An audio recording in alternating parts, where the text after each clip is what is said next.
On कर दिया मैंने. Hello, good afternoon. Am I audible to everyone? अपनी वीडियो ऑन करके बैठ. अपनी वीडियो ऑन करके बैठ. नहीं मैंने ये भी ऑफ करना है. हमको भी सुंदर शक्ल दिखाना चाहते. नहीं दिखा. Greetings from the PGIMER Chandigarh. ये भी ऑफ कर दिया. मैंने ऑडियो भी ऑफ कर दिया. So today's session will be taken by Dr. Kamal Kishore, Assistant Professor of PGIMER Chandigarh. He will deliver lecture on biostatistics and statistical measure intervention. So over to you, Dr. Kamal Kishore, sir. Thank you very much. Lot of echo is coming. I guess maybe someone has to mute them, right? Kindly mute yourself. And when you have certain question, hello. Yes, sir. Yes, sir. Why there is so much of echo? I'm just wondering. Okay, hopefully now it is fine.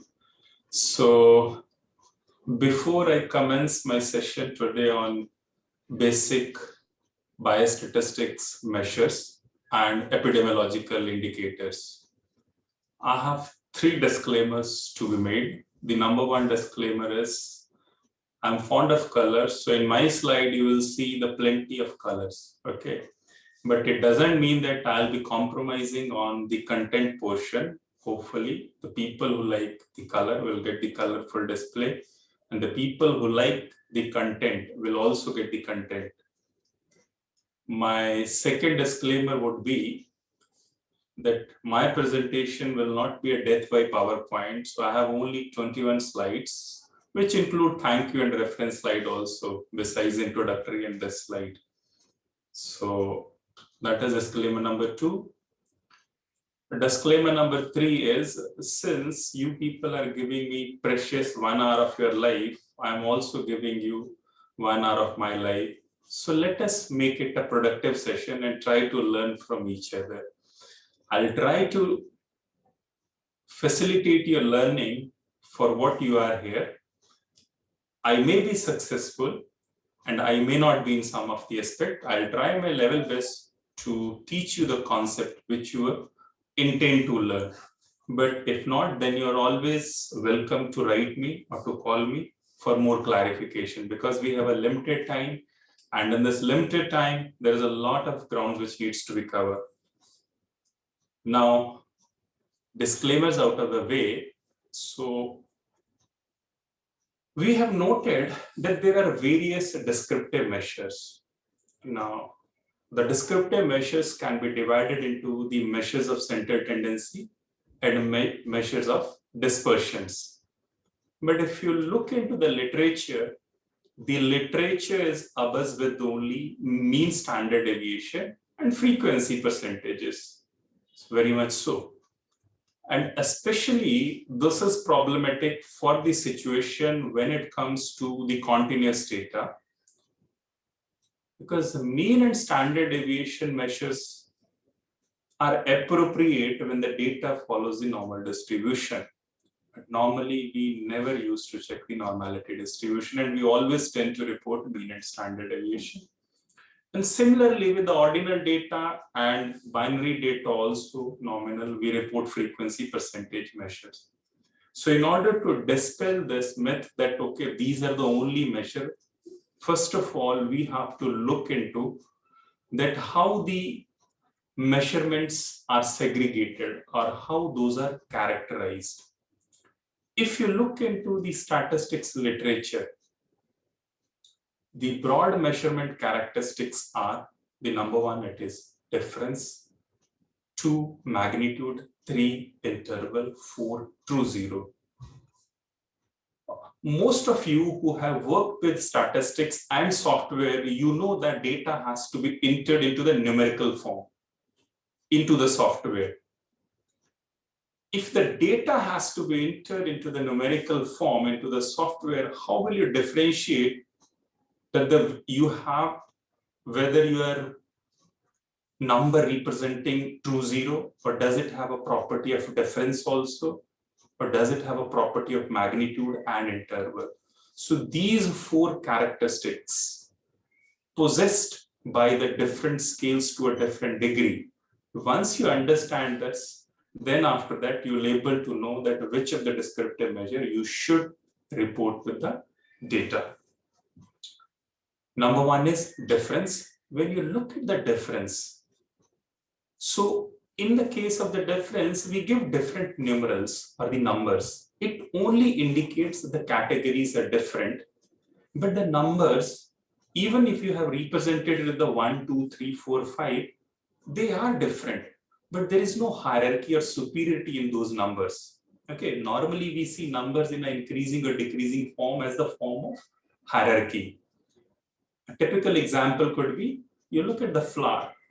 Okay, these may be different flower. In order to analyze the data, you may have a different type of flower. For that matter, we measure gender, another variable. We measure socioeconomic status, so on and so forth, religion also, with the different numbers. So when we are giving them a different number, so those are different numbers only tell us that yes, these are different, these categories are different, but otherwise there is no superiority or hierarchy to the data. So this is called as a property of difference. Now, the second property which is possessed by the number is the difference. When you denote the data or the characteristics with the different numbers, but these number tells you not only that they are different, but there is some hierarchy in it also. In the previous case, there was no hierarchy. In this, there was a hierarchy.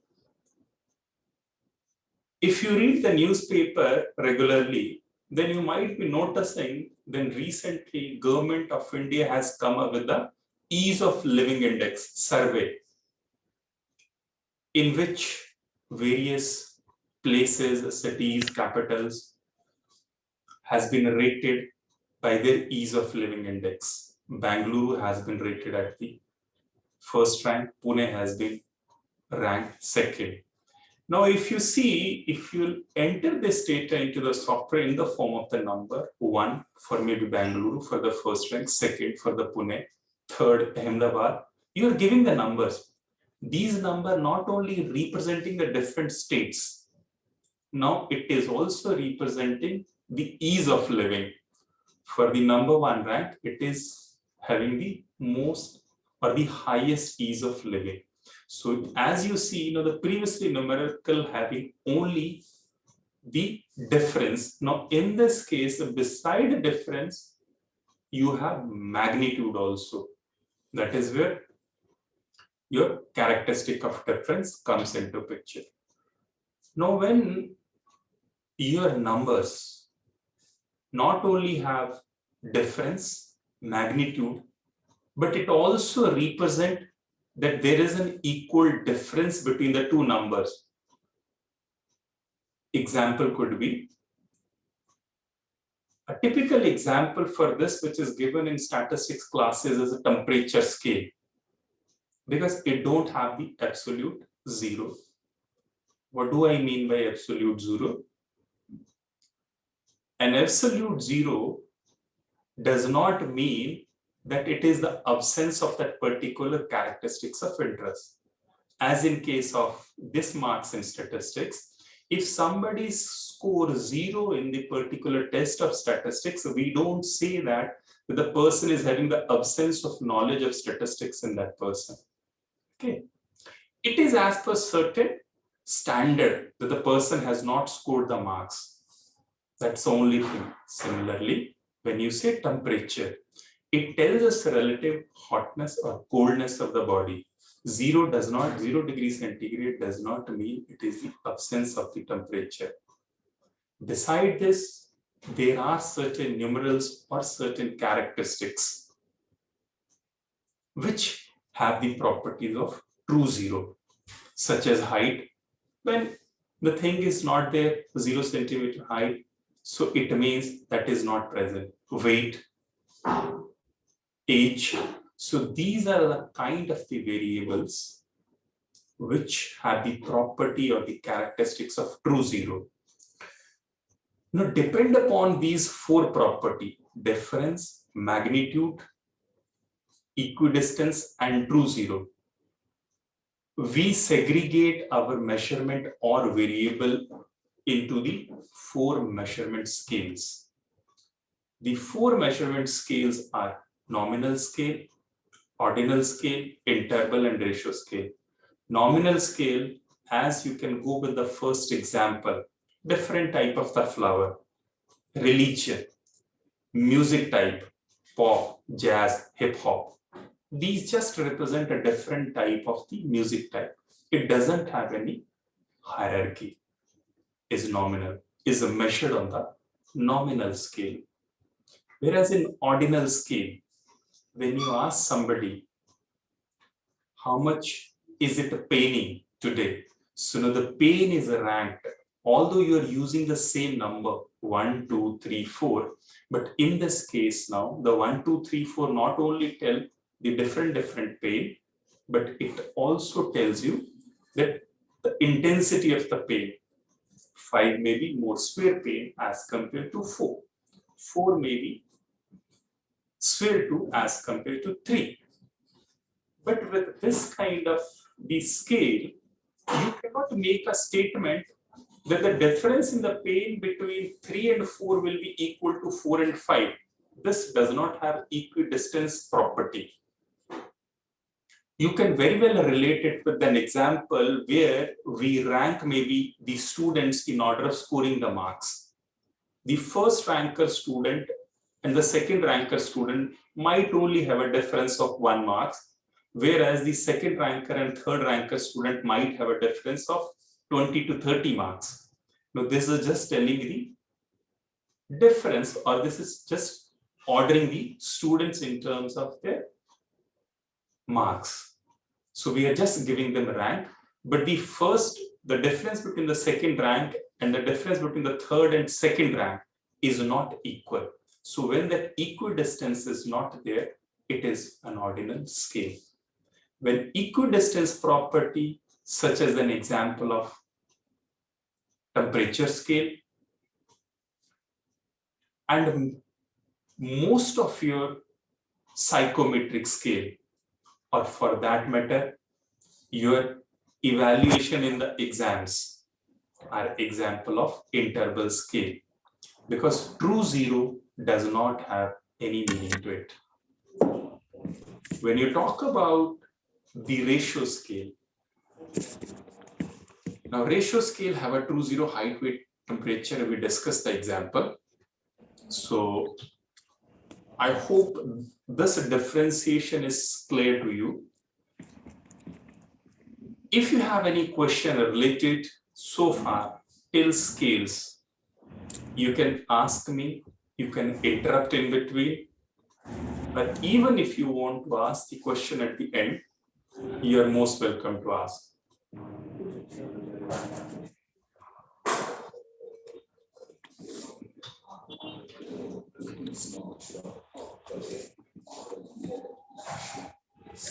Most of the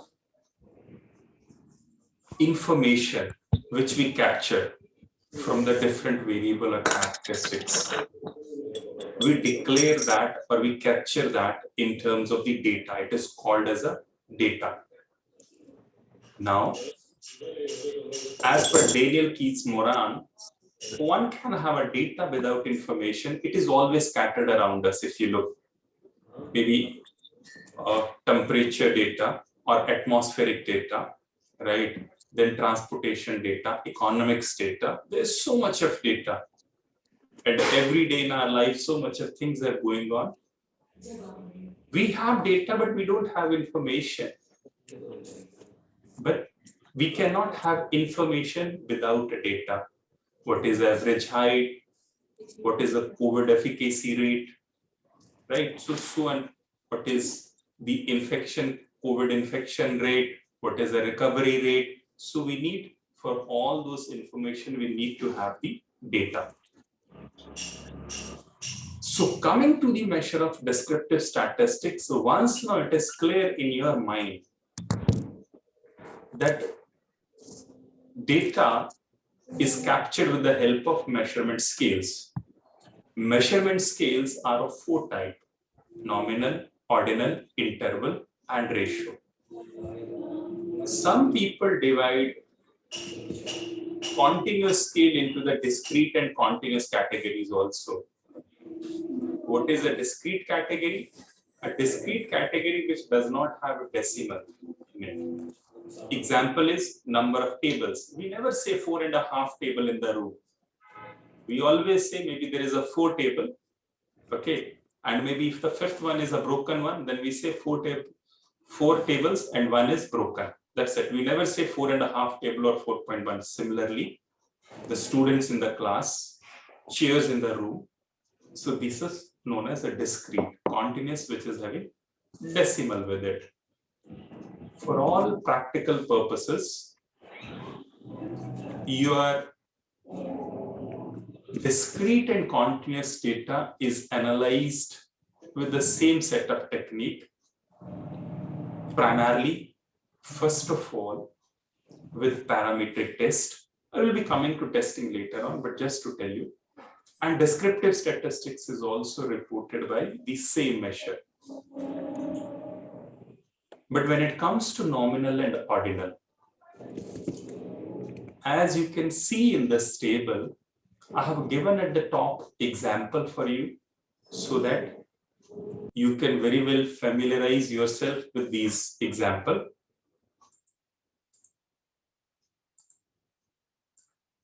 So, and then I would maybe like to draw your attention especially toward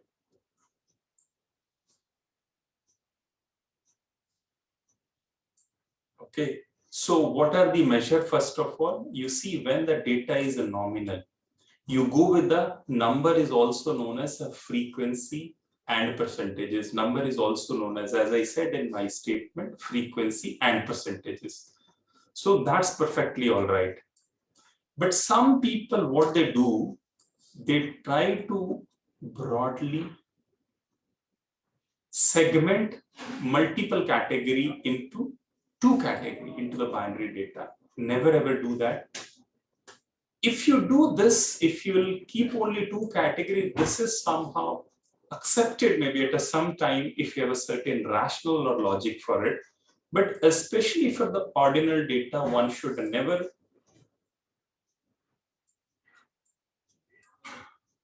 divide the data or segment the data into 2 categories. Let's say you have no pain, mild pain, moderate pain, or severe pain.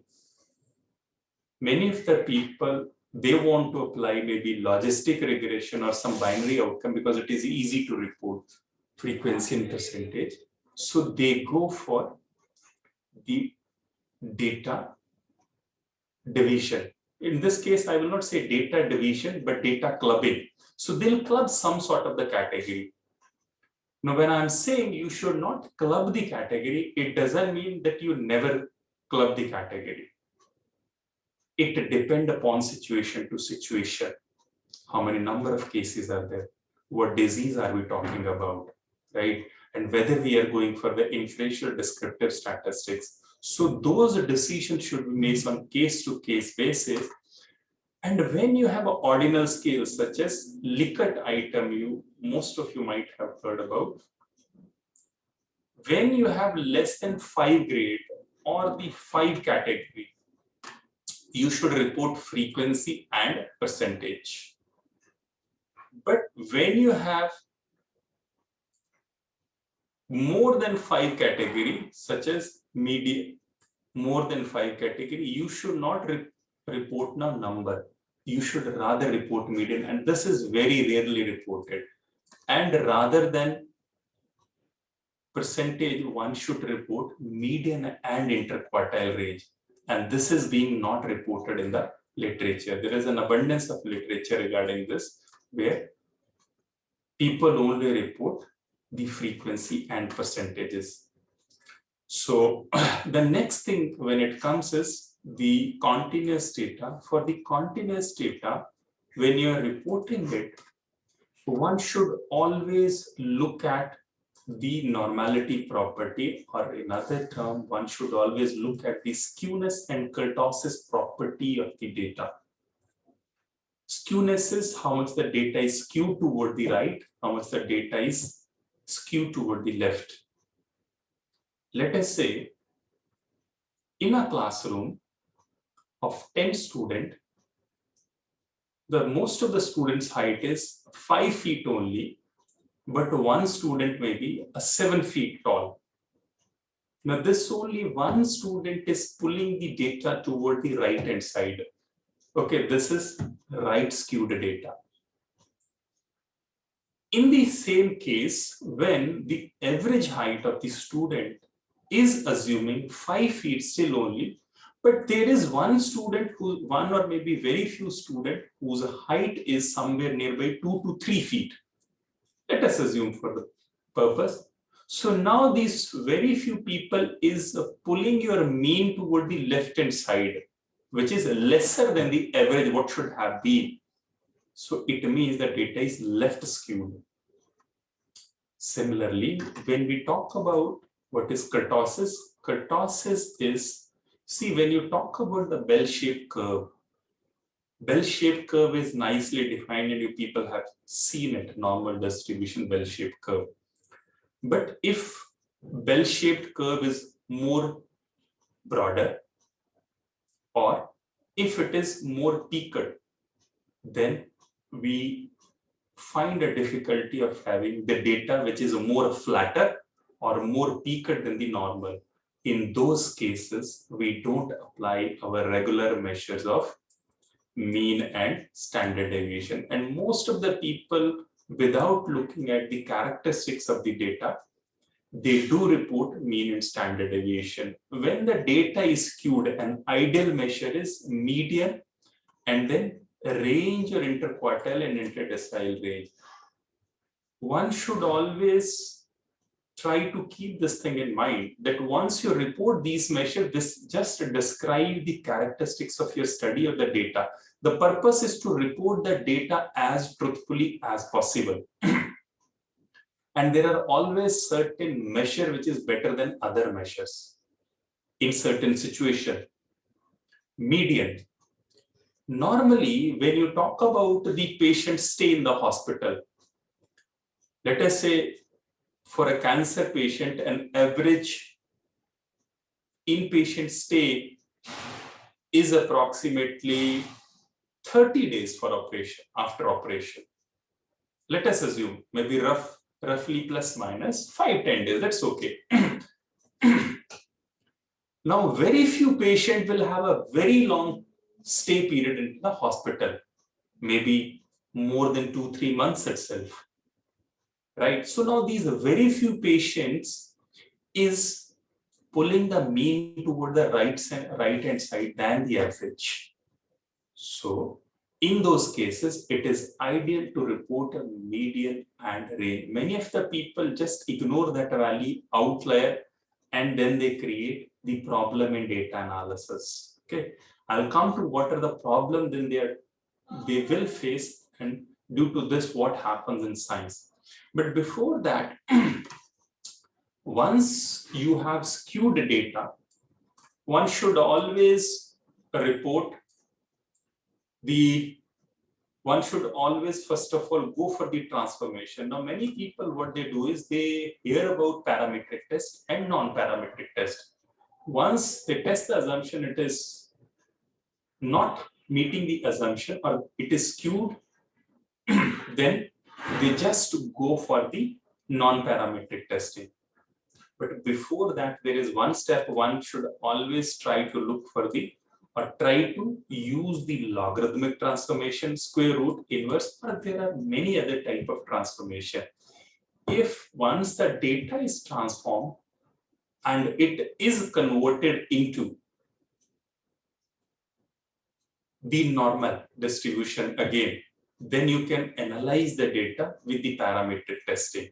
Okay, so rather than going for non-parametric testing, you can still go and report with the parametric testing. Now, hopefully this part will be clear to you that beside the mean and standard deviation frequency in percentages, what type of the measure should be reported with the type of variable. I have seen many of the people report the questionnaire data Likert item into the mean and standard deviation of the response, which is wrong. We should not be reported. There are certain rules to report mean and standard deviation for the questionnaire data. Yes, there are rules, but many of the people do not know those rules and they report. So the ideally it is better to report the frequency in percentage in each group. So depend upon the characteristics of the variable, you can see this as an example where test can be applied. You can just maybe look into this diagram. This is sort of a self-explanatory.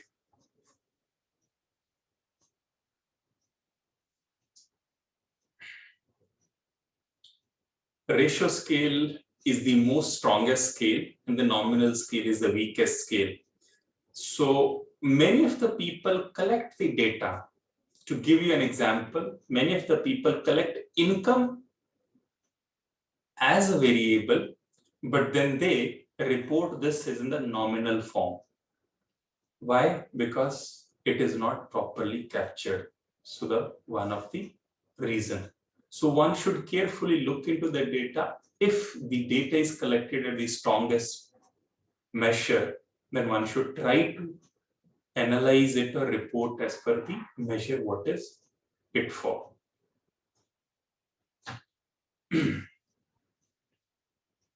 Now, once you report the descriptive measure, many of the people do not know what are the differences between the standard deviation and standard error, and they sometimes wrongly apply the standard deviation or standard error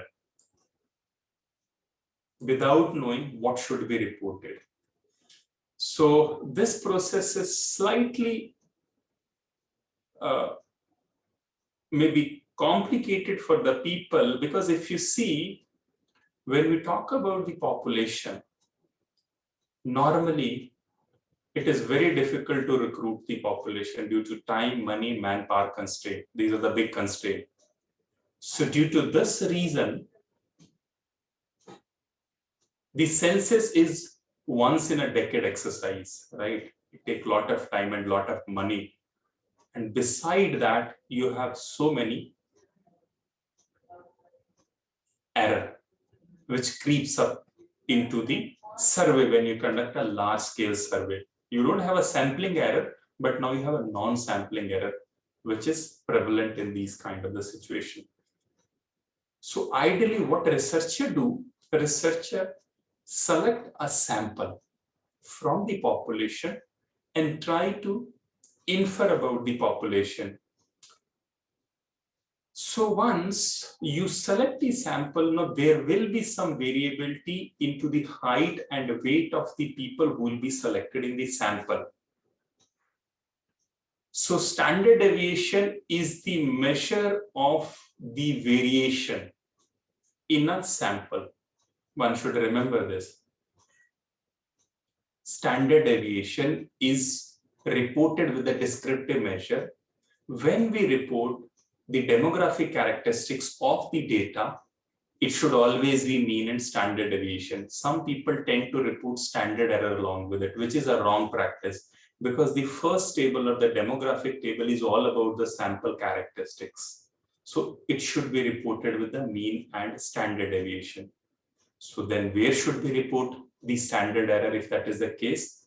Now, since most of the time the research interest is to generalize the finding from a sample to the population, but there will be variation in a different sample. If we select a sample repeatedly from a population, there will be some variation in the sample selected due to random variation itself, right? Sometime you may select 10 patient, 11 patient, and among those 10 patients, only one will be selected in the second random sample. So these characteristics will be different. But now, since you want to generalize your finding to the population, so you need to report the standard error. And standard error is nothing but the standard deviation divided by square root of n. It measures the uncertainty of estimating the population estimate or the population parameter with sample estimate. So the standard error should always be reported with the inferential statistics at the places where you report the p-value of the data, that is with the inferential statistics. So descriptive statistics, when you are talking about the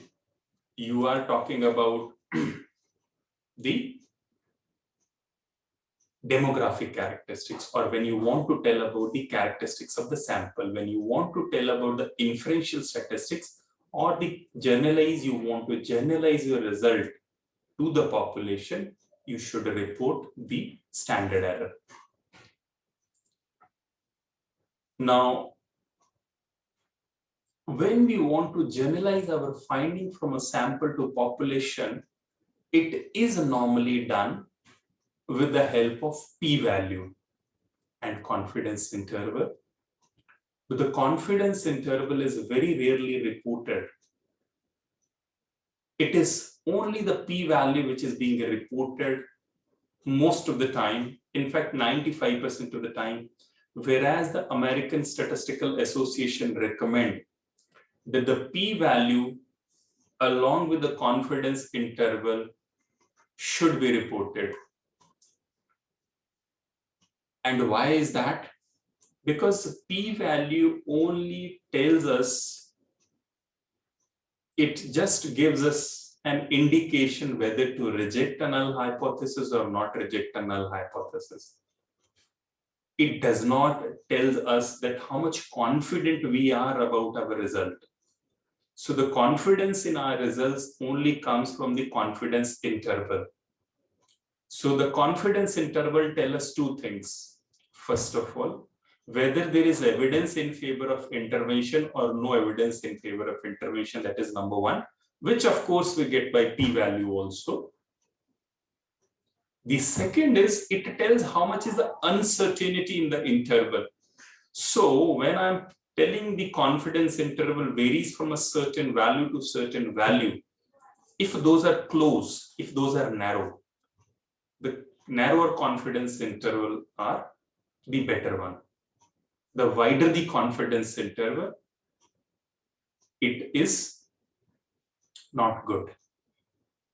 And why I'm using this maybe a generic sense, narrow and wide, because we don't have the strict definition of narrow and wide. Narrow in a rocket sciences may be into the nanogram or microgram, wherever into the health setup, it could be into the kilometers, or it could be into the meters or centimeters, right? So it depends upon subject to subject, the definition of narrow and other thing, but you can look into the mean and then how much the variation is happening around, can take a judgment. And a very small p-value such as this does not mean that you have a strong evidence to reject the null hypothesis. Because this p-value depend upon multiple criteria. If your sample size is very large, the p-value is going to be significant. So a long p-value can be made significant even by increasing your sample size. If I give you one example, the reduction in systolic blood pressure is 2 mm of Hg with the intervention as compared to placebo. Now this is, let us say, statistically significant in p less than 0.001. Now it is statistically significant, but the first question is it clinically significant that a mere difference of 2 millimeters of mercury Is it worth exploring clinically?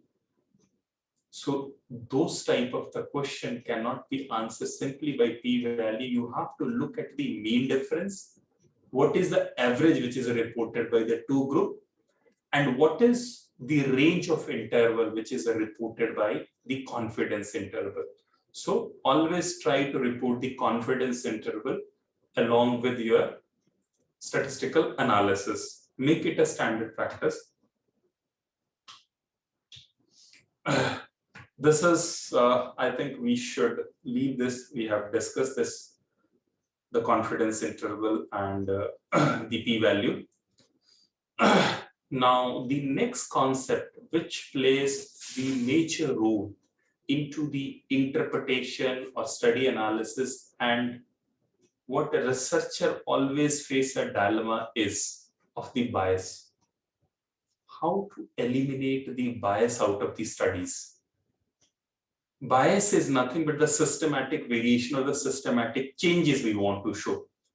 Assuming you believe that if you do a certain intervention, the participants' response will improve. That is what you are thinking, you may be noticing it, right? But if you recruit the participant who will strictly adhere to your guidelines and other things, you are already becoming biased. So you are making it systematic changes or the recruitment of a particular set of the patients. So no, these are the biases which are coming. The biases plays a major role, and we try to eliminate these biases in the research.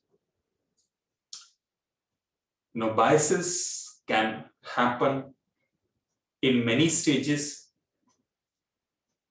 and it plays a major role in our interpretation of the finding. One could be in bias in data collection. When you select a healthy patient or of a particular type of a patient in one group and second type of people in control group, that could be one type of bias. Another could be participation bias. You wanted to conduct a study, some participant may be enthusiastic of participation, they want to participate. This is a participation bias now. You say that I'll reduce the bias by increasing the sample size, but unless and until your sample is representative, your bias will not reduce with increasing the sample size. That is why even a survey which has been conducted with the thousands of people in the trial is weaker than the only maybe merely 100 people in an RCT, because there the participants are randomly allocated to the treatment intervention or the non-intervention, the placebo group. So large sample does not automatically reduce your bias in data collection. It may aggravate it also on the other side, right? So large sample size is never a remedy for bias in randomization. That is why it has been considered as one of the pillar of that. It do not eliminate the randomization, do not eliminate your bias, but what it do is it equally allocate the characteristics into the different groups. That is what it do, because some of the biases or some of the effect may be known to us, but the other one may be unknown to us. So those are done. Similarly, we have data analysis bias. Many of the time we come with a prejudice. We'll go over this kind of analysis. And now when we have SPSS and other tools, with the one click of the button, output is available without knowing what is input, what is output. This is a problem. Interpretation, when the value nearby p value nearby 0.051 is considered as borderline significant or trending towards significant, we may try to justify our results. Similarly, the publication bias, we tend to publish only the results which are significant, and this is known as p-value hunting or data torturing. So we report only p-value. So these kind of the biases which does happen often arise. I feel there are mostly two types of the biases which we can address. One is with the randomization, and another is with, first of all, deciding what are our primary objective and what are our secondary objective, and then restrict our analysis only to that, rather than doing salami analysis or the data torturing for looking for the p-value. One should only do it. Now, statistical measures and concerns were told to you. Now we'll be shifting toward the epidemiological indicator. But before we go to the epidemiological indicator, we are covering today odds ratio and risk ratio. So you should first know what is a case control study and then what is a prospective or cohort study, which is forward in time. When you say case control study, you define the disease or the case, and then you define the control. Then you go back in time and then you ask those patients whether they were exposed to that particular thing, whether the factor was present or not present, right? So a particular type of cancer, lung cancer may be prevalent among the smoker, but it may be among the non-smoker also. So those who smoke will also have a lung cancer. Those who smoke will also not have a lung smoker. Those who will not smoke can also have lung cancer. Those who don't smoke will also not have lung cancer. So 4 category will be there. So factor present. So smoking present, smoking absent. In the, those will be having.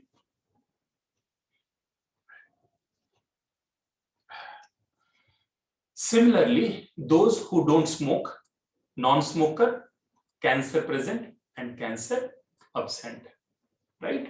So we are going back in time in this case.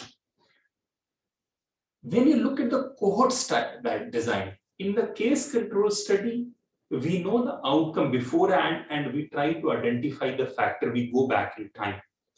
But when you talk about the cohort design or the prospective study design,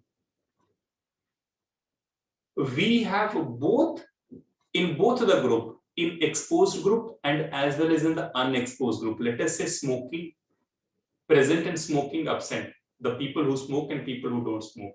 So in the first case, we can take in this case of a factory smoke, maybe not the other case, factory smoke and factory not smoke. Some people who go to the coal mining factory, rather, they'll be exposed to the smoke. So similarly, there will be other people who will be working on some other industry, they'll be not exposed to this kind of the smoke. Now we'll go forward in time and then we'll see how many of the people will develop cancer prospectively over a period of time. So at the baseline, none of the people have cancer. You should know that, right? So now in this, we are making inquiry into the future. So now, with a case control study, we report odds ratio. With the cohort study or the randomized control trial prospective study, we report a risk ratio, the ratio of the risk. Why odds ratio in case of the case control study? Because the event has already happened and we do not know at the baseline whether there were equal number of participants or the different factors were distributed equally in between them at the baseline. So we only know about how many are the disease, who are having lung cancer who smoke, and who are having cancer who did not smoke, right? So yes, these are smoker. So this, I think, should be changed.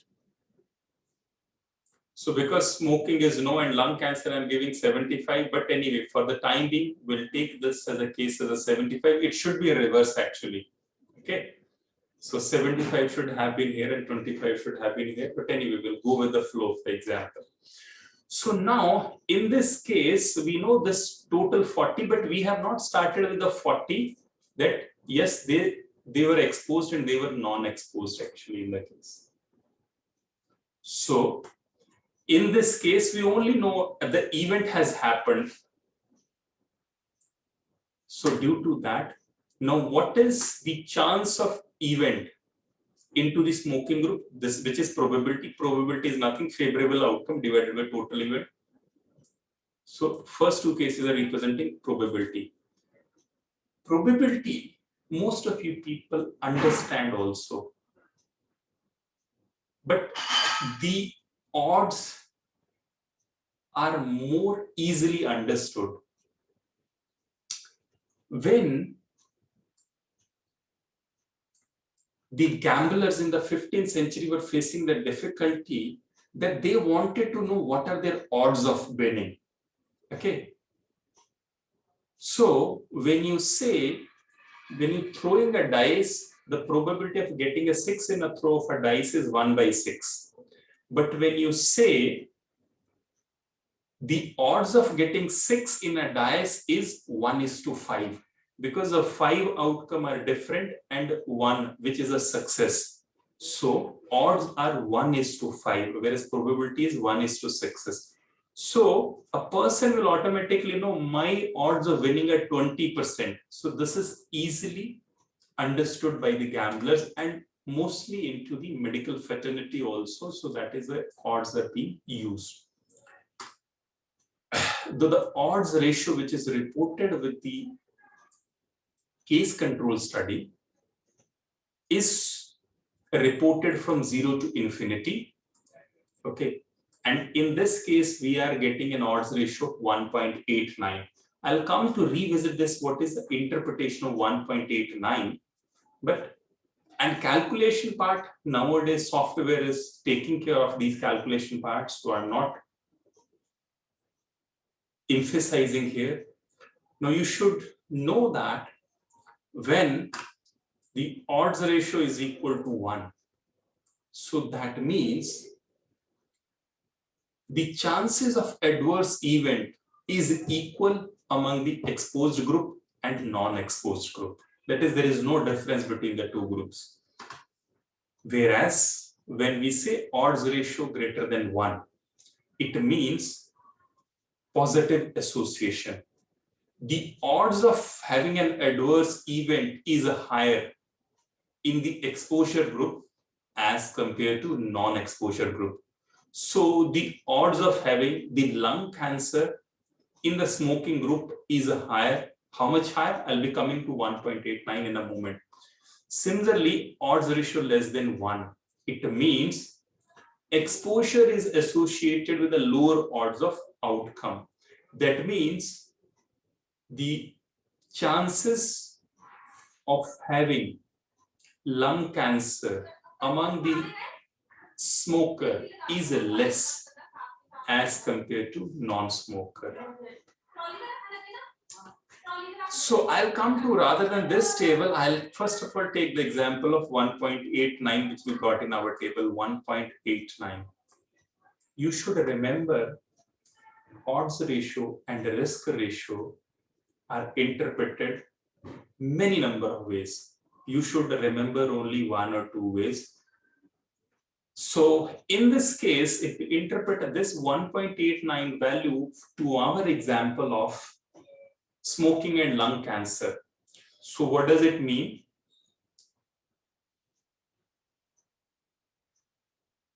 The chances of having lung cancer is 1.89 times as compared to non-exposed or the non-smoking group, right? That is what the meaning of it is.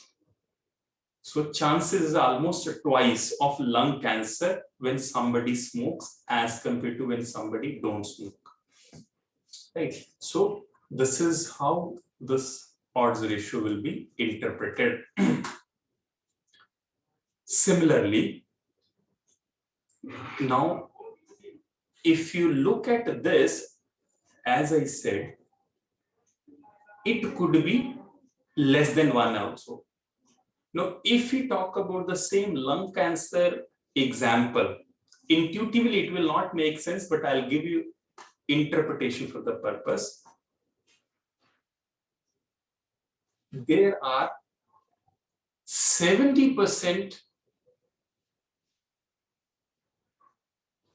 individual with the lung cancer in the smoking group as compared to 100% in the non-smoking group.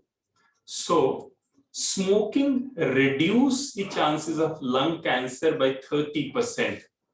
If you say 0.70, the odds ratio equal to 1, we consider it as 100%, and then 0.70 will be converted into the percentage multiplied by 170. So 100 minus 70 is 30%. Okay, 30% less chances of having lung cancer in the smoking group. So just to tell you interpretation, not correct in the righteous sense if you look at it.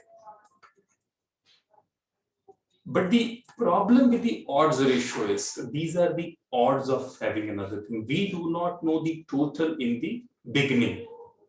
So once we know the total in the beginning, we know now we have started with a certain cohort of the group in the exposed and in the non-exposed group. So at the end, we know out of the exposed how many will be diseased, among the smoker, how many will be having lung cancer and not lung cancer. Similarly, among the non-smoker also, some will be having lung cancer and not lung cancer. So in this case, since the risk is the same, baseline risk is same in the beginning, so we move with the risk ratio. We say risk ratio because the baseline risk is same. So we report risk ratio. The interpretation more or less stay the same in case of risk ratio and odds ratio. The only difference which will come in the calculation is, so if you look at this, so in the case of odds ratio, when you're saying, so the odds ratio will be A over B, the odds of this divided by this. Whereas when you will be talking about risk ratio, so it will be total risk divided by C upon C plus D. Okay. So because our baseline risk was similar, so that is why we know in this case the baseline is same. So that is why we are dividing. So always in the cohort study, the denominator is the total, whereas in the odds ratio, denominator is other group. Okay, only the other group, this and this. So one should remember this. Although there are many other subtle differences, and odds ratio and risk ratio itself require a different lecture, but due to paucity of time, I think we'll settle for this only, that yes, the interpretation normally is same. The odds ratio and risk ratio are famous or the popular among the medical fraternity, or maybe the gambler or the knowledgeable people. But when you have to communicate your result to the audience, then it becomes difficult to teach them that what is an odds ratio and what is a risk ratio. They don't understand. So in that sense, you need to tell them the result in terms of the absolute risk reduction and number needed to treat. So a question could be, now you know that is a COVID pandemic time. A randomized controlled trial has been conducted, where now you say that the intervention process has started. So let us say a randomized controlled trial has been done, and the 20 patient, the half of the patient is given the intervention, that is vaccine, and the half of them is not given the vaccine. You see, most of the people are recovering also, and anyway, there are some bad outcome which is happening with each of the case, with the intervention also and with the non-intervention also. So when we found that 20% of the control group developed a bad outcome as compared with 12% with those receiving treatment. Now you know that COVID vaccine is given, so we want to avert the bad outcome. So there are, yes, definitely element of adverse event. So those are only 12% and these are 20%. And how do I get this information? We'll be randomly allocating the patient to the intervention group and placebo group. And then after that, we'll be noting the adverse reaction, yes, adverse reaction, no. Of course, we have to define the adverse reaction. But let us say we reached up to this number in the percentage point. You see, the reaction will always be there. Adverse reaction, the background reaction. So absolute risk reduction is nothing but the 20% minus 12%. So if you give this information to absolute, this is also known as absolute risk difference or absolute risk reduction. Now, out of 100 people, the adverse reaction is protected in 8% of the people, those who are injected with the intervention. So it is protecting 8% of the people absolute, because 20% is anyway happening if you're not taking intervention, 12% if you are taking an intervention. So vaccine is preventing you from 8% of the people, it is preventing from adverse reaction. So absolute reduction, that is what it is telling us. So now maybe a person might consider this into the option and can think that whether to go for, first of all, intervention or not go for intervention, but it is rather easy to understand for a layman person. Similarly, when you talk about the number needed to treat, number needed to treat is nothing but 1 divided by absolute risk reduction. Okay. So number needed to treat is nothing but 1 divided by absolute risk reduction. So it will become NNT is equal to 30. So if you divide this in terms of 20 and 12, you will get 13 anyway. I'll not go into the calculation portion. So what does NNT mean? In order to avoid one adverse reaction in individual, 13 patient has to be treated. In order to avoid one adverse reaction, 13 patient has to be treated. Number needed to treat if the value is 1. Then it means every patient is getting benefited. So whomsoever you are operating is successful. -1 means every patient who is being treated with the intervention is a dying. That is also known as number needed to harm, right? But we'll concentrate only number needed to treat. Why do we need to report number needed to treat? Because when you talk about the risk ratio and odds ratio, they give too much of emphasis to the event in control. The odds ratio and risk ratio give too much of weightage to the event in the control group. But our purpose in reality is to show the benefit of intervention. If more weightage is given to the event happening into the control, we are not serving our purpose. So in order to compare the efficacy of the treatment, that this is better, number needed to treat give more weightage to the basically the event which is happening into the intervention group. So that is why it is better to report the number needed to treat. Number needed to treat have value up to infinity, and it depend upon research area to research area that what value is considered as an ideal.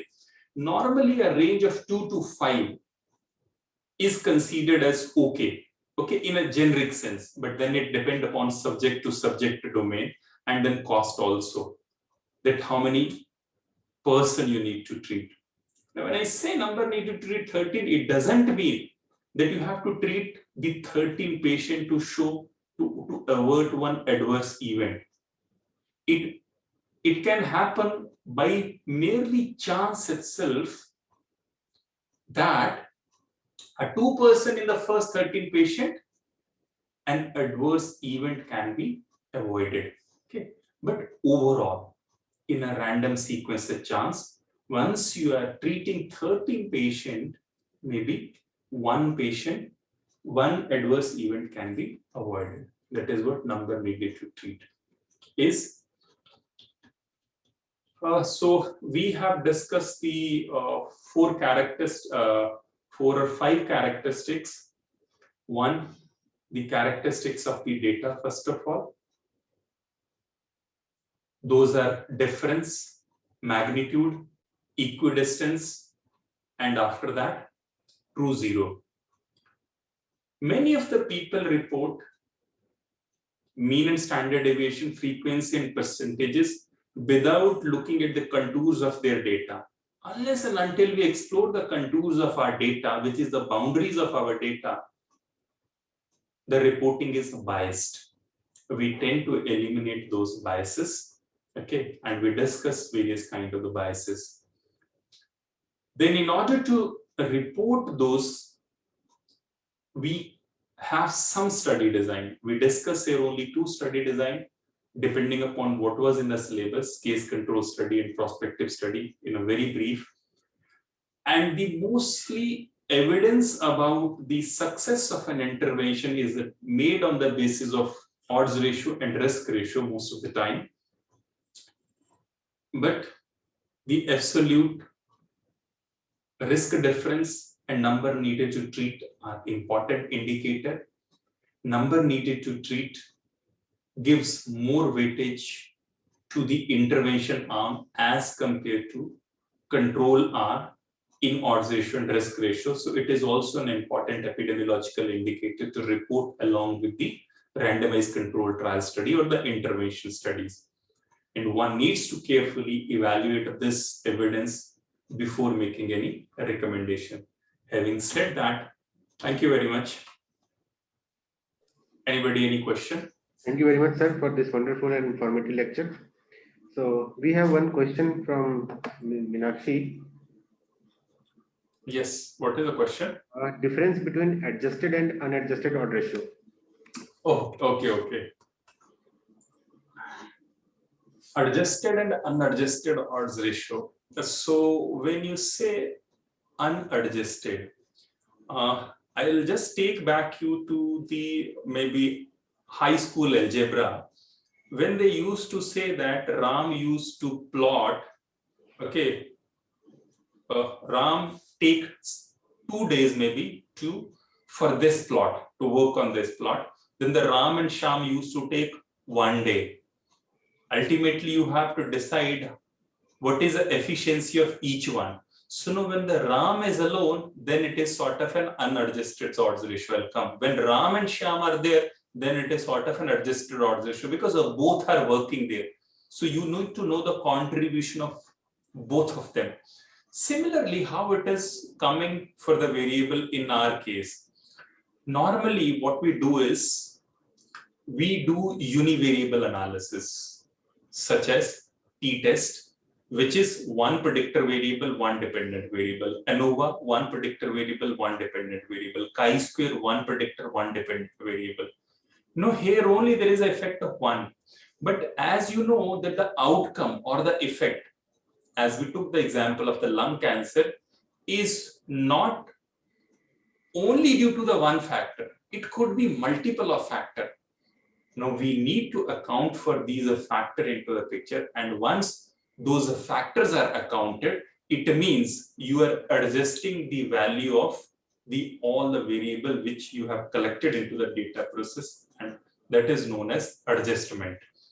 So adjusted odds ratio, for which we normally apply multiple linear regression for the continuous dependent variable and multivariable logistic regression for the binary dichotomous outcome. I hope I have answered her question. I'm not sure if she have any still pending query or counter question she may ask. Any question from other participants?